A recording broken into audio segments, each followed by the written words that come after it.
Hi and welcome back to the channel. Once upon a time, 80 years ago, in a land far across the ocean, there was a place called Hollywood. Now, it's not like it is now. It was smaller, it was more compact, it didn't have as many electric scooters, but it was a very powerful place. And in it worked a man who was brilliant, unreliable, outspoken, and the subject of David Fincher's 2020 movie Mank.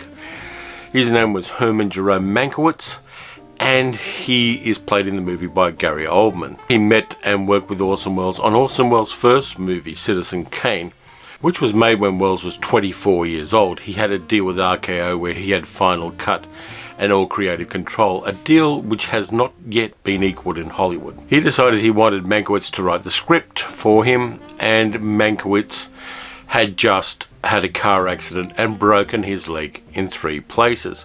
He was bedridden, he was in a cast up to his hip, he was an alcoholic and a problem gambler, and that's the sort of person that Welles was drawn to. He liked talented has-beens, and Mankiewicz was definitely that. While bedridden and drinking and taking painkillers galore, Mankiewicz wrote one of the great screenplays for one of the great movies of all time. And David Fincher's movie, based on a script written by his father, Jack Fincher, is the story of Herman Mankiewicz and Orson Welles to a lesser extent, and the Hollywood movie machine as it was in the 1930s and in 1940.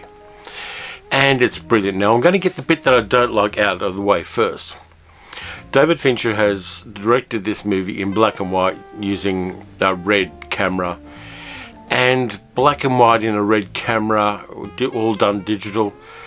The landscape shots look a bit flat, and I'll be honest with you about that. There are some scenes where the landscape should look lush and beautiful, the desert landscapes in particular, but also Hollywood and other places like that, and they just don't. And that's took me out of the movie a little bit and gave it an artificiality. Maybe that was Fincher's intention, but the artificiality that it gave even genuine landscapes, because there's not a real, there's a depth of field, everything's in focus all the way there, but something about the way it was filmed, maybe it's the lenses or maybe it's the processing used, flattens out vast vistas and it looks a little less than it should. But leaving that aside, it's probably one of the best, well, I'm going to have to be a little more certain than that. It's definitely one of the best movies I've seen this year, and Gary Oldman as Mank is brilliant. This movie does a few things that are really interesting because it does parallels between the abuses of power and the manipulation of media and news that we've all experienced over the last number of years, and it parallels them with a campaign for the governorship of California in 1936, I think it is, where a conservative guy, Frank Merriam, was going up against an unashamed socialist, Upton Sinclair. Sinclair was a socialist, he was a writer, he was brilliant, he was eloquent, he had a plan for getting California through the Depression by socializing a lot of things, and the powerful people, and particularly the rich in California, didn't like that. They were scared that people would flood in from other states because California was giving such a compassionate deal to people in need. And the Hollywood movie studios made fake newsreels about it. The Hearst newspapers and radio stations went to town on Sinclair, using radio actors rather than real people. They were doing vox pops which weren't actually made by real people. And Frank Merriam won and did nothing to help poor people during the Depression in California. That's all rolled into the story, and it's one of the main driving engines for Mank to decide that he's going to tell the story of the richest man in California and possibly America at the time, William Randolph Hearst, using Orson Welles in a sense as the hammer behind his chisel. Now, Mank was a bit of an insider but also an outlier as well. He was often a guest at Hearst's mansion, San Simeon, which was an incredible place. It is the parallel with Kane's Xanadu in Citizen Kane. There's an enormous menagerie there, and there's a beautiful scene where Mank is having a conversation with William Randolph Hearst's partner, Marion Davies, as they walk through a menagerie which has got giraffes and elephants and monkeys and tigers and all sorts of things in it. She's played really well by Amanda Seyfried, and she gives Marion Davies, who is very much shortchanged in the history of Hollywood, a real humanity. Davies wasn't a stupid woman. She'd been in movies for 20 years. She was self-educated. She was often underestimated because she was the lover of William Randolph Hearst, and she lived with him unashamedly. But she wasn't a stupid woman, and I think Amanda Seyfried's portrayal in this one is really great. She gives the character a nice life, and there's a kind of rapport between her and Mank, which is very sweet and touching. As Mank's wife Sarah, played in the movie by Thomas Middleton, says, Mank had a number of platonic affairs, and Marion Davies was one of them. He was charming and witty, and women found that interesting, though of course he was a prematurely aged alcoholic, chain-smoking, problem gambler with a very big self-destructive streak. Charles Dance plays William Randolph Hearst in the film, and to be honest, it's one of Dance's best roles for a number of years. There's a great scene of him and Mank walking through the corridors of San Simeon as he tells him the parable of the organ grinder's monkey.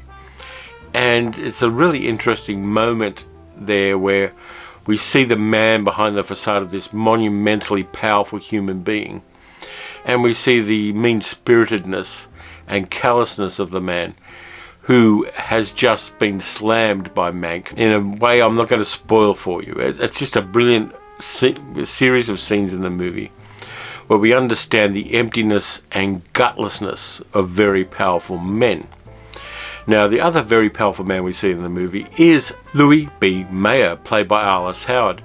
Mayer ran MGM Studios, though he didn't actually own it. He'd sold things off, but he was a production head of MGM Studios. An emotionally manipulative, gauche, nasty creature, if ever there was one. You really should read up on Louis B. Mayer. He was an asshole in several directions. And Arliss Howard gives us very much a portrayal of Mayer that is true to that. He's boorish, nasty, and emotionally manipulative. And there's a weirdness to the emotional manipulation. There's a scene where he asks everybody in the studio to take a pay cut during the hard times during the Depression. He himself is not taking a pay cut, and he promises 6 weeks later he will pay them all back, and never does. But there's an interesting dynamic there where everybody knows he's a bullshit artist. Everybody knows he is manipulating them, and either they are empowered by riding on his coattails, or else they are not powerful enough to challenge him on it. And that makes for a really interesting dynamic. There are so many parallels between contemporary American politics and culture in this movie that are woven in seamlessly into the narrative. It really does work well. We see a number of other famous people from Hollywood. There's a scene where Mank introduces his brother to the other writers working for the studio, and they are amongst the most brilliant men of their time at writing. There's S.J. Perelman, there's Ben Hecht, a whole bunch of them, people who know movies, and particularly Hollywood movies of the classic era, would be awed to think that all of these guys were in the same room, and you'd love to be a fly on the wall when they are, because they were the wittiest and smartest and most sarcastically funny human beings in the Northern Hemisphere at the time. We get a little bit of Orson Welles in there as well. Tom Burke plays Orson Welles, and he does a pretty good job of it. He essays the brilliance and the ego and the genius of Orson Welles. And one of the things to remember about this is that Welles at the time was 24 years old. He made a whole bunch of bombastic claims about his own work. He said that you could learn everything about cinematography in an afternoon, which was bullshit. He was a genius, he was an imaginative giant, but he didn't know what he didn't know, and this movie demonstrates that very, very clearly. And the fact that Mankiewicz wasn't going to take a credit for writing Citizen Kane, but then later decided to do so, is an interesting part of the story as well. But Tom Burke does a really nice job as Orson Welles, though he isn't in most of the movie. We get Jamie McShane playing Shelley Metcalf, another writer with whom Mank is friends, and he has an interesting arc there as well. and it shows the temptations that desperate people will be given to help the rich and powerful. And there's a really interesting and dramatic arc to that character as well, and Jamie McShane is really good in the role. Ferdinand Kingsley's in there as well. He's really good as Irving Thalberg, the head of production at MGM, who is married to Norma Shearer, one of the big actresses of the time, and he essays really interestingly the way that people sell out their morals as they rise through the hierarchies of various organizations. Thalberg made some fantastic movies. He was a fantastically good producer. He died very early. But there is some brilliant writing and brilliant acting, just demonstrating where Thalberg's head's at and why he is what he is and does what he does. And I really like that. I think it works tremendously well in the context of the movie. Now, I'm a sucker for movies about movies. If you watch the channel at all, you know that. But Mank just hits all the right buttons for me. I really like the look of it, except for that flatness there is to the black and white cinematography. I like the actors. I think that Gary Oldman is fantastic in this. It is going to be one of the roles that really defines his career. I think that his Herman Mankiewicz is a brilliant creation, and it gets us on side right from the moment you see the man, and keeps us there all the way through the film. And there are also some really beautiful grace notes where he's only tangential to it. There's a scene between two women at a kitchen sink that tells us so much about Mankiewicz as a human being. Really, it just nails it beautifully. And it comes in unexpectedly, and it gives us more of the idea about the man. Now, there's a little quote at the start of the film saying that a movie is never going to get the full measure of a man. And this one doesn't, but it gives us enough to know that Mank, as we see him in the movie, and there are some slight variations between the man in the movie and the actual man, was somebody who was important to the film industry and who fought for what was right, using the tools and the gifts that he had. You should check this out. It's on Netflix at the moment, and when it eventually gets to physical media, I think it's something that I really want to get a copy of in physical media. I don't want to be at the behest of a streaming service with a movie that this much in my wheelhouse and in the kind of style of movies that I really enjoy. Check out Mank. Let me know what you think if you've seen it too. There are other movies that have addressed some of the characters who are in this one.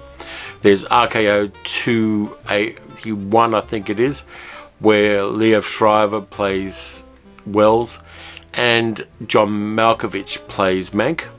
And that one came out maybe 20 years ago. There's also The Cat's Meow, which deals with the Marion Davies-William Randolph Hearst relationship. And that's got Edward Herrmann playing Hearst and Kirsten Dunst playing Marion Davies. It's also got Eddie Izzard playing Charlie Chaplin, which is kind of cool and interesting as well. You should check that one out. It was directed by Peter Bogdanovich. But anyway, thank you very much for watching. As always, wear a mask and follow the science, and wear your mask above your nose. Watch some good movies. Don't watch some bad movies this week. I'm not going to tell you to watch bad movies this week. And take care of yourselves. And as always, please subscribe, leave a comment, hit the notification bell, and hit a thumbs up for me. And I'll catch you next time.